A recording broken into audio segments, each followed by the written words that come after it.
मोर सबू व्यूअर्स मान को नमस्कार। मुझे संकेत फिर सबके स्वागत जनाए मोर चैनल द मूमेंट्स रे। तो आम पहुँची बालुकेश्वर बाबा शिव मंदिर सागरपड़ारे जेनटा होची जेहेतु श्रावण सेकेंड सोमवार आज थिला। तो भोले बाबार दर्शन लिए आम आसलु आसन सार पहला आम नंदी बाबार काने किसी निजर इच्छा गुहारी सब कहलु जेते दुखर सुखर कथा बाबा तो जानी जासन नंदीकर काने कहले तांकर तक पहुँची जासी बोली। तापर गर्भगृह पूजा सारूँ बाबा सब फुल नड़िया चढ़े देली। तापर माँ चंडी निके आसलु पानी ढोले कलु पूजा सारूँ टे बसलु हल जगह माइंड के शांति करवाली। तार मंदिर परिसर रे आमे देखलु जे हेटा जस्ट हेटा शंखुड़ी धूप बाबा ठाने लगा होता। तापर हेने अन्न भोगटा दौले तो आमे भी सेने भोगटा पाइलु। ई अमृत तुल्य बाबा भोग पाइक आमे निजके बहुत धन्य मन कलु।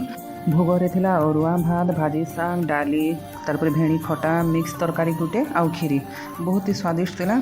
आशा होचे आज ब्लॉगटा भल लगी। Thanks for watching.